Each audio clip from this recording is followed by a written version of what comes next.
ओम नमो बृहस्पति देवाय। नमस्कार, देवभूमि चैनल में आपका स्वागत है। आइए बृहस्पतिवार व्रत कथा आरंभ करते हैं। भारतवर्ष में एक प्रतापी और दानी राजा राज करता था।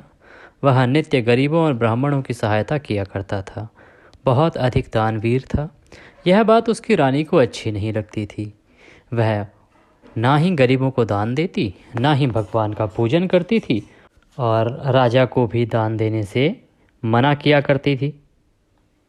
एक दिन राजा शिकार खेलने वन को गए हुए थे तो रानी महल में अकेली थी। उसी समय बृहस्पति देव साधु वेश में राजा के महल में भिक्षा के लिए गए और भिक्षा मांगी। रानी ने भिक्षा देने से इनकार कर दिया और कहा, हे साधु महाराज, मैं तो दान पुण्य से तंग आ गई हूँ। मेरा पति सारा धन लुटाते रहता है। मेरी इच्छा है कि हमारा सारा धन नष्ट हो जाए, फिर ना रहेगा बांस, ना बजेगी बांसुरी। साधु ने कहा, देवी तुम तो बड़ी विचित्र हो। धन संतान तो सभी चाहते हैं, पुत्र और लक्ष्मी तो पापी के घर भी होना चाहिए। यदि तुम्हारे पास अधिक है तो भूखों को भोजन दो, प्यासों के लिए प्याऊ बनवाओ, मुसाफिरों के लिए धर्मशालाएं खुलवाओ। जो निर्धन अपनी कुमारी कन्याओं का विवाह नहीं कर पाते, उनका विवाह करो। ऐसे कई काम हैं जिनके करने से तुम्हारा यश बढ़ेगा और परलोक सुधरेगा। परंतु रानी पर उपदेश का कोई प्रभाव न पड़ा। वह बोली, महाराज आप मुझे कुछ न समझाएं। मैं ऐसा धन नहीं चाहती जो हर जगह बांटती फिरूं। मुझसे ये सब नहीं होता। साधु ने उत्तर दिया, यदि तुम्हारी ऐसी इच्छा है तो तथास्तु। तुम ऐसा करना कि बृहस्पतिवार को घर लीपकर पीली मिट्टी से सिर धोना। राजा को बोलना नाई से हजामत बनवाए और अपने कपड़े धोबी से धुलवाना। ऐसा करने से आपका सारा धन नष्ट हो जाएगा। इतना कहकर वह साधु महाराज वहाँ से आलोप हो गए।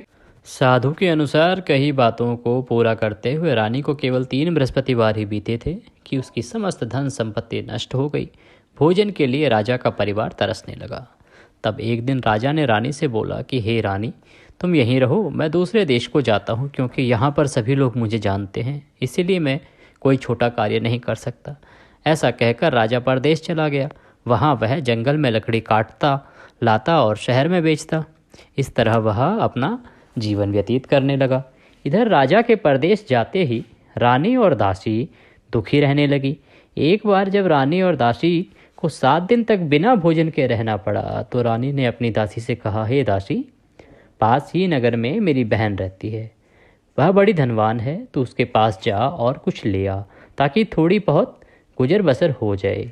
दासी रानी की बहन के पास गई। उस दिन गुरुवार का दिन था और रानी की बहन उस समय बृहस्पतिवार व्रत की कथा सुन रही थी। दासी ने रानी की बहन को अपनी रानी का संदेश दिया, लेकिन रानी की बड़ी बहन ने कोई उत्तर नहीं दिया। जब दासी को रानी की बहन से कोई उत्तर नहीं मिला तो वह बहुत दुखी हुई और उसे क्रोध भी आया। दासी ने वापस आकर सारी बात रानी को बता दी। सुनकर रानी ने अपने भाग्य को कोसा। उधर रानी की बहन ने सोचा कि मेरी बहन की दासी आई थी, परंतु मैं उससे कुछ बात नहीं कर पाई। उससे वह बहुत दुखी हुई। कथा सुनकर और पूजन समाप्त करके वह अपनी बहन के घर आई और कहने लगी कि हे बहन, मैं बृहस्पतिवार का व्रत कर रही थी और उसी की कथा सुन रही थी। तुम्हारी दासी मेरे घर आई थी, परंतु जब तक कथा होती है तब तक ना तो उठते हैं और ना ही बोलते हैं, इसीलिए मैं नहीं बोली। कहो दासी क्यों गई थी? रानी बोली, बहन तुमसे क्या छुपाऊं, हमारे घर में खाने तक को अनाज नहीं था। मैंने और दासी ने 7 दिन से कुछ भी नहीं खाया था। ऐसा कहते कहते रानी की आंखें भर आई। उसने दासी समेत पिछले 7 दिनों से भूखे रहने तक की बात अपनी बहन को विस्तारपूर्वक सुना दी।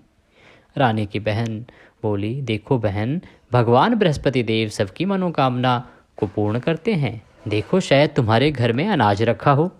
तो पहले तो रानी को विश्वास नहीं हुआ, पर बहन के आग्रह करने पर उसने अपनी दासी को अंदर भेजा तो उसे सचमुच अनाज से भरा एक घड़ा मिल गया। यह देखकर दासी को बड़ी हैरानी हुई। दासी रानी से कहने लगी, हे रानी, जब हमको भोजन नहीं मिलता तो हम व्रत ही तो करते हैं, इसलिए क्यों ना इनसे व्रत और कथा की विधि पूछ ली जाए ताकि हम भी व्रत कर सकें। तब रानी ने अपनी बहन से बृहस्पतिवार के व्रत के बारे में पूछा। उसकी बहन ने बताया, बृहस्पतिवार के व्रत में चने की दाल और मुनक्का से विष्णु भगवान का केले की जड़ में पूजन करें, तथा दीपक जलाएं, व्रत कथा सुने और पीला भोजन ही करें। इससे बृहस्पति देव प्रसन्न होते हैं। व्रत और पूजन विधि बताकर रानी की बहन अपने घर को लौट गई। 7 दिन बाद जब गुरुवार आया तो रानी और दासी ने व्रत रखा। गुड़साल में जाकर चना और गुड़ ले आई, फिर उससे केले की जड़ में विष्णु भगवान का पूजन किया। अब पीला भोजन कहाँ से आए, यह विचार करने लगी। इस बात को लेकर दोनों बहुत दुखी थी। चूंकि उन्होंने व्रत रखा था इसलिए बृहस्पति देव उनसे प्रसन्न थे। इसीलिए वे साधारण व्यक्ति का रूप धारण कर 2 थालों में सुंदर पीला भोजन दासी को दे गए। भोजन पाकर दासी प्रसन्न हुई और फिर रानी के साथ मिलकर भोजन ग्रहण किया। उसके बाद वे सभी गुरुवार को व्रत और पूजन करने लगी। बृहस्पति भगवान की कृपा से उनके पास फिर से धन संपत्ति आ गई, परंतु रानी फिर से पहले की तरह आलस्य करने लगी। तब दासी बोली, देखो रानी, तुम पहले भी इस प्रकार आलस्य करती थी, तुम्हें धन रखने में कष्ट होता था, इस कारण सभी धन नष्ट हो गया।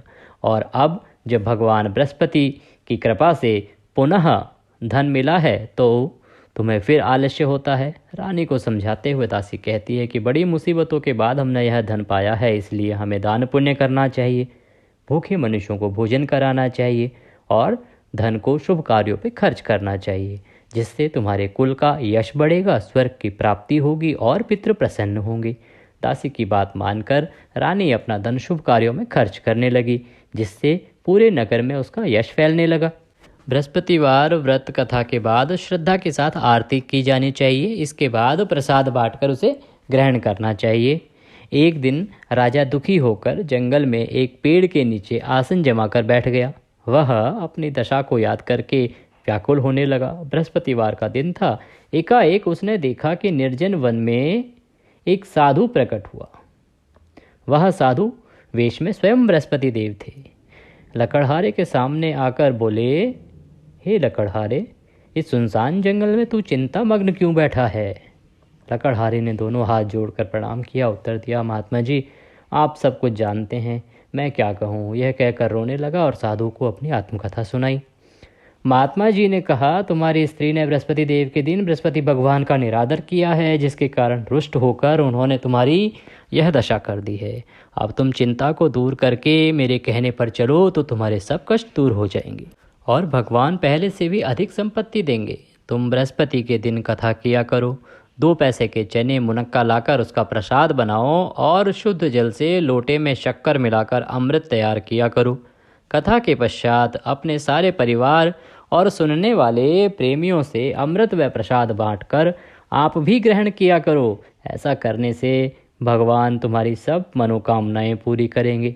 साधु के ऐसे वचन सुनकर लकड़हारा बोला, हे प्रभु, मुझे लकड़ी बेचकर इतना पैसा नहीं मिलता जिससे भोजन के उपरांत कुछ बचा सकूं। मैंने रात्रि में अपनी स्त्री को व्याकुल देखा है। मेरे पास कुछ भी नहीं है जिससे मैं उसकी खबर मंगा सकूं। साधु ने कहा, हे लकड़हारे, तुम किसी बात की चिंता मत करो। बृहस्पति के दिन तुम रोजाना की तरह लकड़ियां लेकर शहर को जाओ। तुमको रोज से दुगना धन प्राप्त होगा, जिससे तुम भली भांति भोजन कर लोगों तथा बृहस्पति देव की पूजा का सामान भी ला पाओगे। इतना कहकर साधु अंतर्ध्यान हो गए। धीरे धीरे समय व्यतीत होने पर फिर वही बृहस्पतिवार का दिन आया। लकड़हारा जंगल से लकड़ी काट कर किसी शहर में बेचने गया। उसे उस दिन और दिन के मुकाबले अधिक पैसा मिला। राजा ने चना गुड़ आदि लाकर गुरुवार का व्रत किया। उस दिन से उसके सभी क्लेश दूर हो गए। परंतु जब दोबारा गुरुवार का दिन आया तो बृहस्पतिवार का व्रत करना भूल गया। इस कारण से बृहस्पति भगवान नाराज हो गए। उस दिन उस नगर के राजा ने विशाल यज्ञ करवाया और उस आयोजन के तहत राजा ने शहर में यह घोषणा करा दी कि कोई भी मनुष्य अपने घर में भोजन न बनावे, न आग जलावे। समस्त जनता मेरे यहाँ आके भोजन करे। इस आज्ञा को जो न मानेगा उसे फांसी की सजा दी जाएगी। इस तरह की घोषणा संपूर्ण नगर में करवा दी गई। राजा की आज्ञा के अनुसार सभी लोग भोजन करने के लिए राजा के यहाँ पहुँचे, लेकिन लकड़हारा कुछ देर से पहुँचा। इसीलिए राजा उसको अपने साथ घर ले गया और ले जाकर भोजन करा रहे थे तो रानी की दृष्टि उस खूंटी पर पड़ी जिस पर उसका हार लटका हुआ था। वहाँ वह दिखाई नहीं दिया। रानी ने निश्चय किया कि मेरा हार इस मनुष्य ने ही चुरा लिया है। उसी समय सिपाहियों को बुलाकर उसको कारागार में डलवा दिया।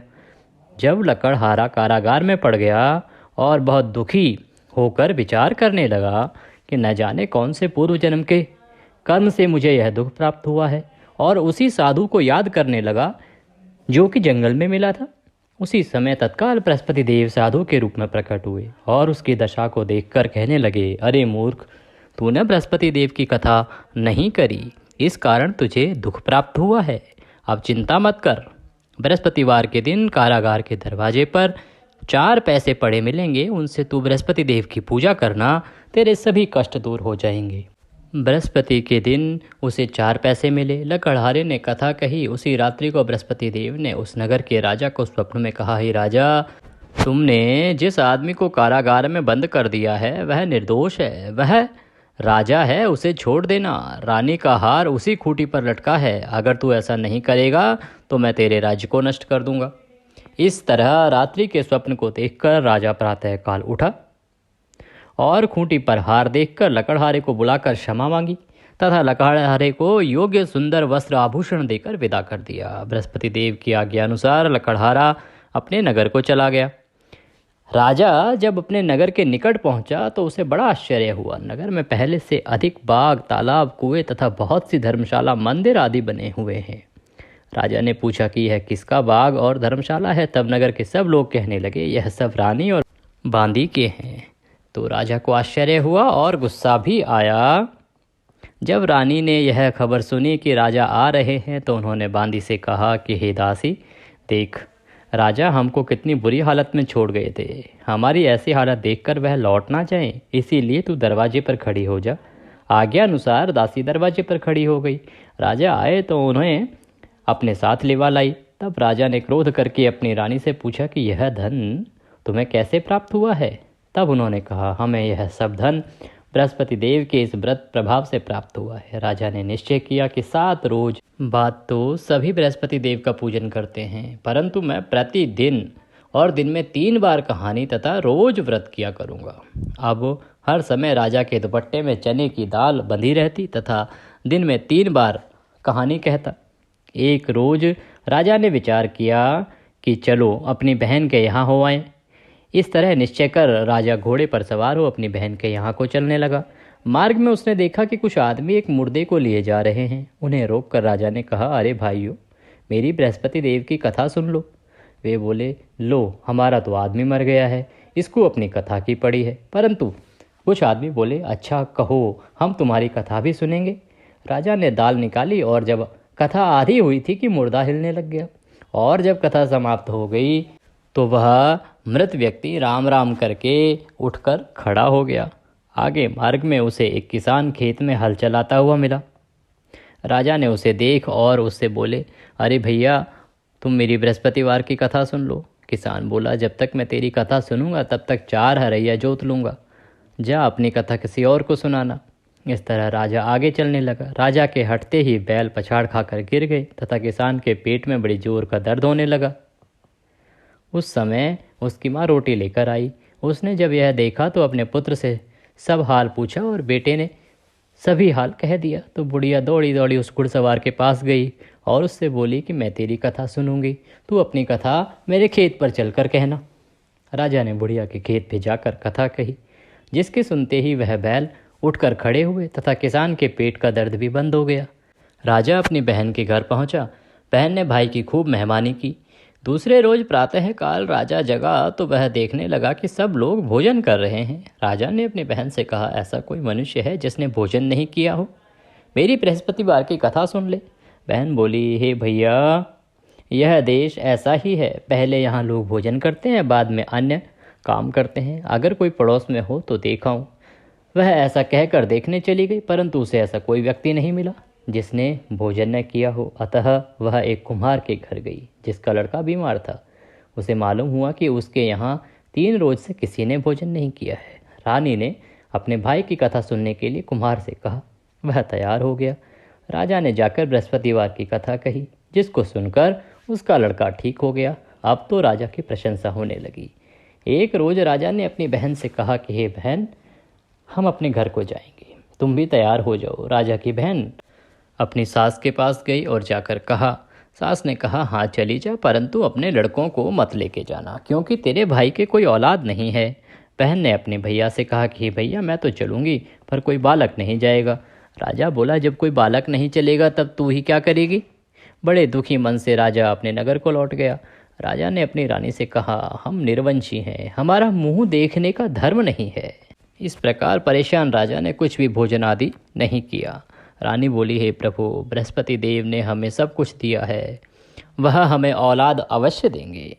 उसी रात को बृहस्पति देव ने राजा से स्वप्न में कहा, हे राजा उठ, सभी सोच त्याग दे, तेरी रानी गर्भ से है। राजा की यह बात सुनकर बड़ी खुशी हुई। 9वें महीने में उसके गर्भ से एक सुंदर पुत्र पैदा हुआ। तब राजा बोला, हे रानी, स्त्री बिना भोजन के रह सकती है, पर बिना कहे नहीं रह सकती। जब मेरी बहन आवे तो तुम उससे कुछ मत कहना। रानी ने सुनकर हाँ कह दिया। जब रानी की बहन ने यह शुभ समाचार सुना तो वह बहुत खुश हुई तथा बधाई लेकर अपने भाई के यहाँ आई। तभी रानी ने कहा, घोड़ा चढ़कर तो नहीं आई, गधा चढ़ के आई। रानी की बहन बोली, भाभी मैं इस प्रकार ना कहती तो तुम्हें औलाद कैसे मिलती। बृहस्पति देव ऐसे ही हैं, जैसे जिसके मन में कामनाएं हैं सभी को पूर्ण करते हैं। जो सद्भावना पूर्वक बृहस्पतिवार का व्रत करता है एवं कथा पढ़ता है अथवा सुनता है, दूसरों को सुनाता है, और बृहस्पति देव उसकी सभी मनोकामनाएं पूर्ण करते हैं। भगवान बृहस्पति देव उसकी सदैव रक्षा करते हैं। संसार में जो मनुष्य सद्भावना से भगवान जी का पूजन व्रत सच्चे हृदय से करते हैं तो उनकी सभी मनोकामनाएं पूरी होती हैं। जैसी सच्ची भावना से रानी और राजा ने उनकी कथा का गुणगान किया तो उनकी सभी इच्छाएं बृहस्पति देव ने पूर्ण की। इसीलिए पूर्ण कथा सुनने के बाद प्रसाद लेकर जाना चाहिए। हृदय से उसका मनन करते हुए जयकारा बोलना चाहिए। बोलो बृहस्पति देव की जय, भगवान विष्णु की जय।